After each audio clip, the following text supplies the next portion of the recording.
एक नई वीडियो के साथ आज मैं फिर हाजिर हूं, आपका होस्ट और दोस्त विक्रांत जोशी। आपका स्वागत करता हूं मेरे व्यू मास्टर में, इसमें हम लेके आते हैं दिन भर की स्पेस और डिफेंस न्यूज की टॉप खबरें। यदि आपने चैनल को सब्सक्राइब नहीं किया हुआ तो अभी कर लीजिए और बेल आइकन को भी प्रेस कर दीजिए।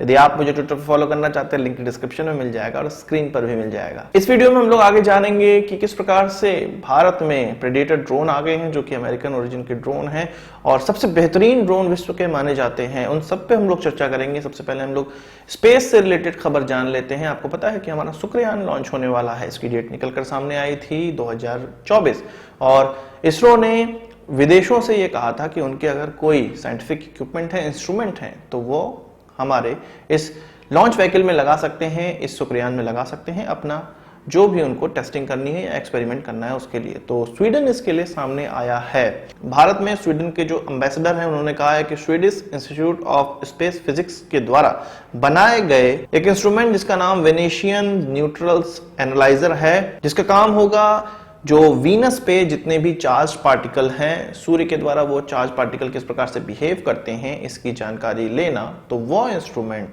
यानी कि स्वीडन की तरफ से वो इंस्ट्रूमेंट हमारे शुक्रयान में लगाया जाएगा और उससे वो जो भी डिटेल प्राप्त करनी है वो प्राप्त करेंगे।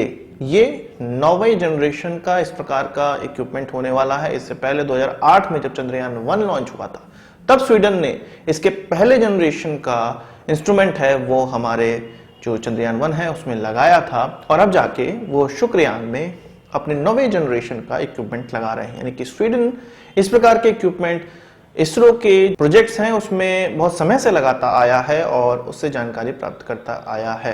आप में से बहुत से लोग सोच रहे होंगे कि स्वीडन को ये जानकारी क्यों दी जा रही है। तो ऐसा नहीं होता है। कभी कोई प्रोजेक्ट लॉन्च होता है तो वो भी इन प्रोजेक्ट में खर्चा करते हैं इस प्रकार के एक्सपेरिमेंट से डेटा प्राप्त करने के लिए। तो उसी के तहत और लोगों से और विश्व के देशों से इस प्रकार के पेलोड की डिमांड की जाती है। अब बात कर लेते हैं अपनी वीडियो की सबसे बड़ी खबर की। तो प्रेडेटर ड्रोन भारत आ चुके हैं। 21 नवंबर को इनकी फर्स्ट फ्लाइट भी हुई। इंडियन नेवी के द्वारा इसको प्राप्त किया गया है, इंडक्ट किया गया है और नवंबर के दूसरे हफ्ते में ये भारत आ गए थे। हम लोगों ने ये कयास सुनने लगे थे हम लोग कि इस प्रकार के प्रेडेटर ड्रोन अमेरिका से लीज पर प्राप्त किए जा सकते हैं, क्योंकि भारत को ये ड्रोन बहुत महंगे लग रहे हैं और 2 बिलियन में कहा जा रहा था कि 10 ड्रोन हमें प्राप्त हो रहे हैं, इसलिए भारत को ये बहुत ज्यादा महंगे लग रहे हैं और भारत हो सकता है लीज पर इनको खरीदे। अब लीज पर 2 ड्रोन हमें प्राप्त हो गए हैं। इंडियन नेवी में ही इंडक्ट क्यों किया गया और आईएनएस रजाली में इसको इंडक्ट किया गया है, तो पूरा का पूरा समंदर खाली है। जो कंपनी इसको भारत को लीज पर दी है, एक्चुअल में कोई सरकार तो या अमेरिका की सरकार तो इसको लीज पर नहीं देगी, किसी थर्ड पार्टी कंपनी को बीच में आना पड़ता है और भारत उससे फिर इस प्रकार की चीजें लीज पर लेता है। तो 2 ड्रोन आ गए हैं। उनकी तरफ से जो जितने टेक्नीशियन हैं वो भी भारत को भेजे गए हैं।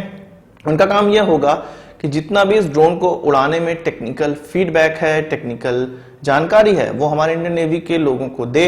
अगर इसमें कोई टेक्निकल गड़बड़ी हो गई है तो वो भी सही करें। इसके अलावा जो जॉयस्टिक है वो इंडियन नेवी के हाथ में ही रहेगा, उनके कर्मचारियों के हाथ में ही रहेगा और इससे जो ज्यादा जो जानकारी प्राप्त होगी, एक्सक्लूसिव जानकारी प्राप्त होगी, वो इंडियन नेवी के हाथ में ही रहेगी।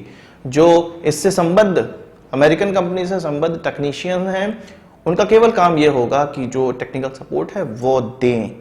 तो फाइनली हमारे पास इस प्रकार के ड्रोन आ गए हैं जो कि विश्व में सबसे ज्यादा एडवांस हैं और लगभग 30 घंटों का एंड्योरेंस इससे प्राप्त होता है। ये कहा जा रहा है कि इंडियन नेवी के द्वारा जब इसको पूरा सीख लिया जाएगा, इसका इस्तेमाल कर लिया जाएगा, तब उसके बाद इसको चाइना बॉर्डर पर डिप्लॉय किया जाएगा। अब चाइना की नींद हराम तो होना लाजमी हो गया है। अगर पहले इसको डिप्लॉय कर दिया जाता चाइना बॉर्डर पे, किसी को उड़ाना नहीं आता, इसको मार के गिरा दिया जाता।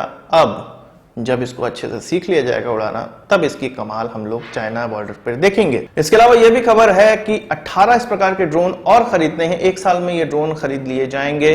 तो 1 साल तक भारत खाली नहीं रह सकता है और इन ड्रोन की क्या कैपेबिलिटी है ये भारत को 1 साल में पता चलेगा। इस कारण से इन चीजों को लीज पर लिया गया है। वहीं ड्रोन की बात चली है तो पाकिस्तान भी टर्किश ड्रोन के पीछे पड़ा हुआ है। उसने 2 ड्रोन ट्रायल किए हैं, हालांकि बहुत भारी और बड़े ड्रोन नहीं है, पर फिर भी उन्होंने इनके ट्रायल किए हैं। एक ड्रोन है जिसका नाम है S250 मिनी, जो कि उनके यूएवी वर्कशॉप में ट्रायल किया गया। इसके अलावा 12 इन्फेंट्री डिवीजन के द्वारा लगभग 8 से 18 सितंबर के बीच में ट्रायल किया गया। वह लोग ग्वादर, मुजफ्फराबाद और तुर्बत में, जो कि बलूचिस्तान में है, वहां पर 350 ड्रोन को भी ट्राई करके देख रहे हैं, जिसकी रेंज कुछ 280 किलोमीटर की है। अगर S-250 की बात की जाए तो इसकी रेंज 150 किलोमीटर की है। इसके अलावा वो टर्किश फर्म से ही ड्रोन को डिटेक्ट करने और उसको मार गिराने यानी कि उसको जैम करने की टेक्नोलॉजी वाले इक्विपमेंट भी ले रहे हैं। वही बात करते हैं भारत चाइना बॉर्डर की LAC की, तो वहां पर पुराने स्लीपिंग बैग जो कि 2006 में रोक दिए गए थे और भारत इसको इस्तेमाल नहीं कर रहा था, वो इस कारण से क्योंकि एक इटालियन फर्म से इसको खरीदा गया था 2006 में, इनकी क्वालिटी अच्छी नहीं पाई गई थी और सियाचिन के लिए इसको खरीदा गया था, तो ये माना गया कि सियाचिन पे इनका इस्तेमाल नहीं किया जा सकता है। 2015 में फिर इसका निरीक्षण किया गया और आर्मी ने यह माना कि सियाचिन तो नहीं पर उससे अगर निचले किसी स्थान पर इसका इस्तेमाल करना है तो इसका इस्तेमाल किया जा सकता है। तब से ये कानपुर के स्टोर में रखे हुए थे, अब जाके इनको इंडियन आर्मी को इशू किया जा रहा है। जून में भी इनको इशू किया गया था और आगे चल के और भी इशू किए जा रहे हैं। तो पुराने स्लीपिंग बैग अब जाके काम आ रहे हैं, जब हमारे लगभग 50,000 जो जवान हैं वो लद्दाख में पोस्टेड हो चुके हैं, LAC के नजदीक पोस्टेड हो चुके हैं। बात करेंगे ब्रह्मोस की, तो ब्रह्मोस से रिलेटेड 2 खबरें निकलकर सामने आ रही है। कल इसका ट्रायल किया गया, आपको पता है, और 1 सप्ताह लंबा इसका ट्रायल होना है। इंडियन नेवी भी इसका इस्तेमाल करेगी, इंडियन एयरफोर्स भी इसका इस्तेमाल करेगी।